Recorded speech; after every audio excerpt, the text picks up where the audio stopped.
Chapter 67. Tom smiled. The world's looking brighter with each passing second. He glanced at Dr. McAllister and Dr. Wang. And you idiots thought we were finished. The view on his monitor was labeled Thomas's transmission. The forest blurred in and out of focus as Thomas raced through the woods at incredible speed. Tom raised his chin with smug satisfaction.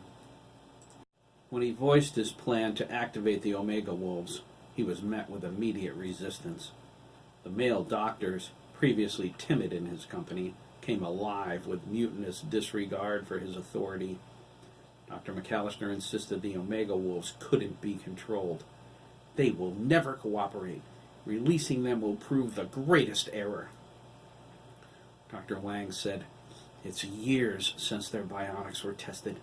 Dr. Suarez's designs aren't unfamiliar to me, but there is nothing to indicate they will perform adequately. There is also the matter of their onboard computer systems.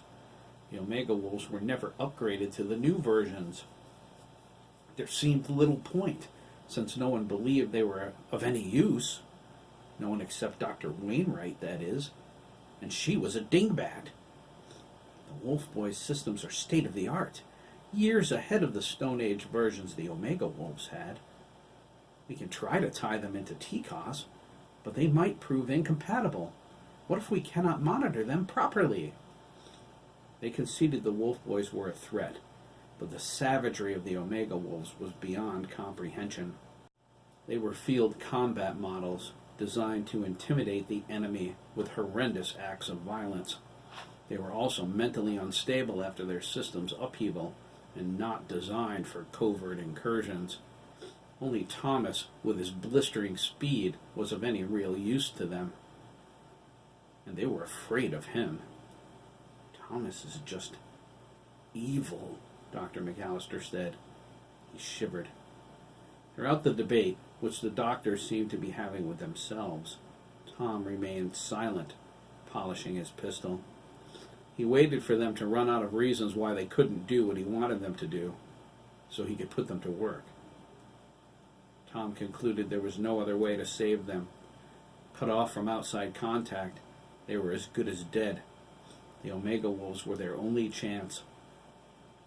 He patiently waited for the opportunity to speak, but he didn't have to say anything. Dr. Meyer-Brandis injected her opinion, and the decision was made. "Dr. Wang?" she asked. She looked at him over the top of her glasses. "Prepare the surgical theater."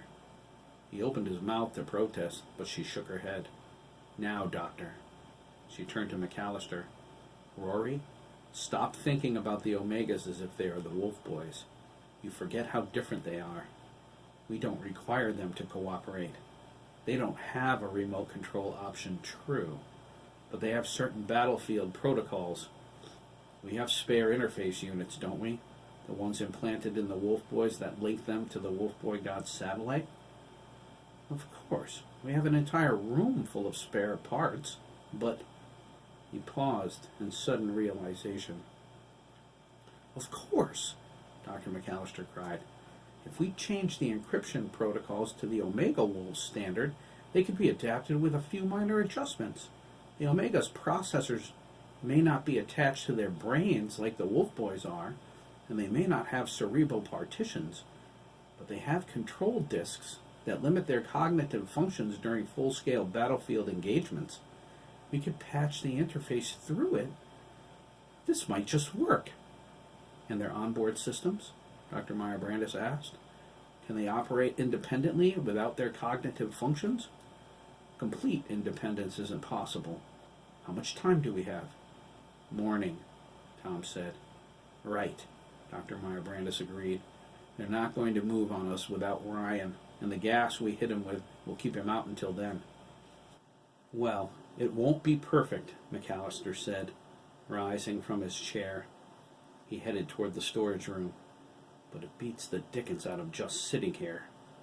I'll enable one encrypted channel on the satellite dish for them."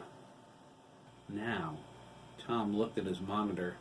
He thought, no, the interface isn't perfect, and the picture sucks. but everything else is working better than I hoped. Ryan and his entourage won't make it out of the woods. They're approaching the target area, Dr. Meyer-Brandis said.